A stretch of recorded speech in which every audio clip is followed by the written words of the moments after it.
Telerama Noticias presenta su segmento Entrevista.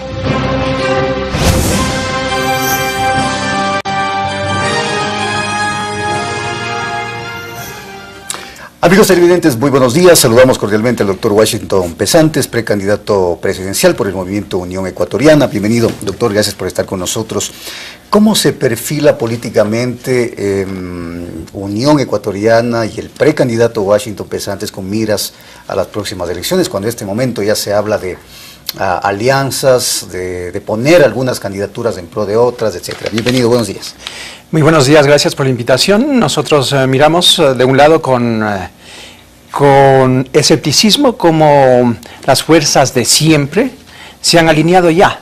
Está prácticamente definido el panorama electoral en cuanto a lo que representan cada uno de los candidatos. Es decir, de un lado el continuismo de los 10 años de esta revolución ciudadana, y de otro lado los que quieren retornar a gobernar de la misma forma que lo hicieron en el pasado. Es decir, o volver al pasado o el continuismo. Frente a eso, nosotros ahí sí somos optimistas. Creemos que la mayoría de la población, la mayoría de los ecuatorianos, queremos un cambio democrático, un cambio que recupere la institucionalidad del país. Y esa es la tercera vía. Entre lo mismo de siempre y el continuismo, pues está la tercera vía, que es lo que representamos nosotros. Evidentemente somos un movimiento nuevo y tenemos dificultades, no obstante somos optimistas de que ese 60% y más de ecuatorianos que no han tomado una opción o que rechazan implícitamente lo que tenemos hasta el momento como candidatos, puedan optar por una opción nueva y diferente. Ahora, dentro de su discurso, de su propuesta, yo lo he escuchado insistentemente a usted decir, hay que retomar o hay que recuperar la institucionalidad del país. ¿A qué se refiere, doctor? Retomar la institucionalidad significa partir de que un Estado republicano y democrático debe tener división de funciones. Bueno, el poder es uno solo, las funciones son funciones legislativa, ejecutiva, judicial, electoral, y aquí esta novelería que se llama quinto poder. Retornar a la institucionalidad significa el respeto, la autonomía, la relación de coordinación entre las distintas funciones del Estado y no de subordinación, como hemos constatado estos 10 años. Significa respetar instituciones como las Fuerzas Armadas, la misma Iglesia, que han sido permanentemente atropelladas, respetar la autonomía o la semiautonomía de instituciones a las que se les ha metido la mano. Por ejemplo, IES, de donde han encontrado su especie de caja chica para obtener fondos y destinarlos al gasto corriente. Institucionalidad es fundamental para que el país pueda funcionar. No obstante, tenemos una Contraloría, tenemos una Fiscalía, y eso un poquito para avanzar en el siguiente tema, algo que se habla y que aspira a la gente, que es la lucha contra la corrupción. Nosotros formalmente tenemos los que la Constitución del 98 llamó órganos de control, o organismos de control estatal, o control ciudadano hacia el Estado, que sería lo adecuado. Y sin nombrarlo de esta misma manera, la Constitución de octubre del 2008, la última Constitución, mantiene estas instituciones, pero articularon de tal manera que desde el Poder Ejecutivo, a través de ese quinto poder de transparencia y control social, controlan organismos fundamentales como la Fiscalía. ¿Quién puede decir que de un tiempo a esta parte la Fiscalía que lo dirige el señor doctor Chiriboga, es autónoma, independiente, como reza la Constitución? Doctrinariamente lo es, en la práctica no. ¿Quién puede decir que el Contralor sea una autoridad independiente en sus cerca de 10 años ya, en sus 118 meses al frente de la Contraloría? Pues yo creo que aquí no ha pasado ni la mitad del tiempo. El Contralor se ha dedicado a ciertas cosas, no se ha pronunciado sobre cosas fundamentales, por ejemplo, los grandes contratos realizados por el Ejecutivo, pero anda fiscalizando al alcalde de Paute, al alcalde de Pelileo, y sale con algunos anuncios que después no sé qué es lo que pasa. Por ejemplo, permítame decirle, cuando hubo el desencuentro entre el economista González de Avanza y el presidente en esa famosa tertulia, rueda de prensa, qué sé yo, cuando se cuestionaron mutuamente, el uno le dijo al otro, usted recibió dinero de los señores de Isaías, y el otro le dijo, pues tú recibiste dinero de empresarios para tu partido. Entonces, a los pocos días, el Contralor salió y dijo, aquí hay 6, 7 glosas negociados en definitiva. ¿Qué pasó con eso? De manera que ahora... sí, dígame. Pero ¿cómo cambiamos eso? Usted dice, la independencia de poderes, ¿eso significa volver a una constituyente de tal manera que aquí es fundamental, cambie absolutamente todo? Si se quiere cambiar la estructura del Estado, si no quieren hacer cambios solamente cosméticos para repartirse el poder, se debe convocar a una constituyente que reestructure el Estado, que disminuya un régimen presidencialista. ¿Qué quiero decir?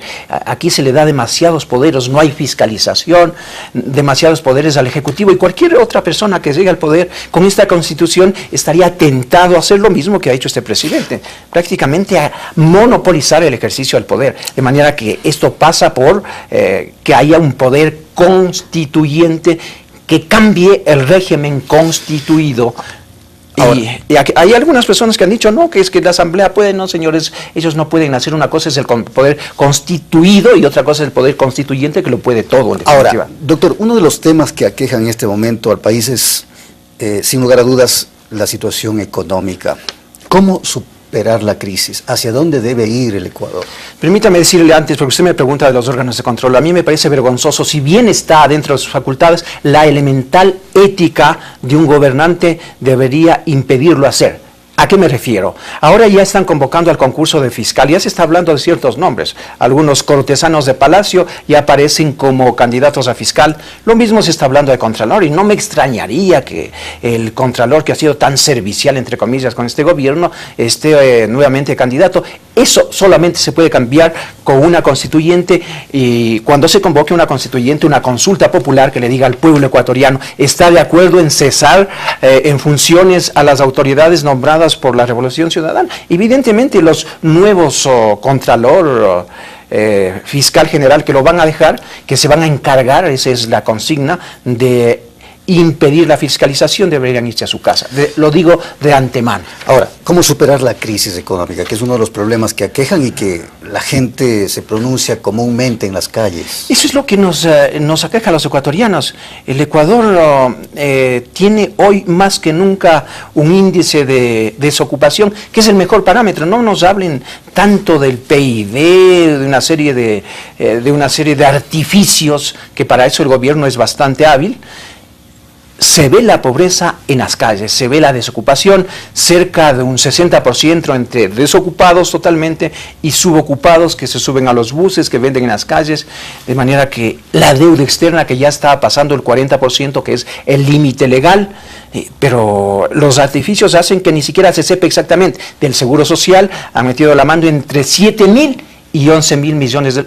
Que aclaren, que transparenten, y para eso inventan una serie de decretos para camuflar, en definitiva, para solventar el problema económico del país. No hay una receta única, pero lo que dice el sentido común es evidentemente gastar menos, permitir la inversión extranjera, permitir crear leyes que hagan que los inversionistas ecuatorianos que fueron a los países vecinos retornen. Hay que apoyar al agro, a la agricultura, a la ganadería. Este gobierno no los apoyó. Lo único que, como sabemos, de lo evidente de este gobierno es que trajeron urea y que hubo ahí una serie de negociados. Finalmente, en el ámbito político, ¿qué es lo que va a hacer Unión Ecuatoriana? ¿Logrará algún tipo de alianza con algún movimiento, partido político? Recordemos que no solamente está en juego la presidencia de la República, también el tema de la Asamblea y los asambleístas nacionales y provinciales. Y además el Parlamento andino. Nosotros tenemos una vía propia, una identidad propia, que es Unión Ecuatoriana.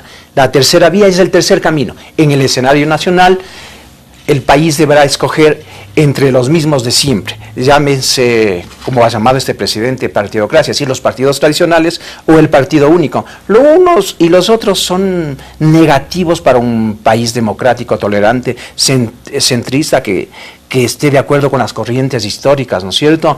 Entonces nosotros le proponemos gente nueva, gente que se ha caracterizado por servir al país, y respetuosamente nos apartamos de lo uno y de lo otro. ¿Y solos en las candidaturas? Y nuestra cosmovisión es equidistante de este rancio socialismo que en nada ha beneficiado al país, pero tampoco regresar a la posición extrema, un liberalismo extremo que deje al mercado totalmente el juego de la economía. Entonces, en esa medida, nosotros nos sumamos, hacemos alianzas, no necesariamente con los partidos tradicionales, con los movimientos. Hay un gran sector de la población con quienes tenemos acuerdos, por ejemplo, Federación de Artesanos, por ejemplo, Federación Nacional de Campesinos del Ecuador, por ejemplo, evangélicos, y una docena de agrupaciones políticas de carácter nacional y provincial que no fueron reconocidos, que intentaron serlos, muchos de ellos, y otros sectores que no están en partidos políticos, que inclusive repugnan el hacer político, como los gremios que han sido perseguidos, desinstitucionalizados. Aquí se persiguió a los gremios de abogados, de médicos, economistas. Con ellos son las alianzas que nosotros buscamos. Gracias al doctor Washington Pesantes, precandidato presidencial por el Movimiento Unión Ecuatoriana. Vamos a una pausa y volvemos con más.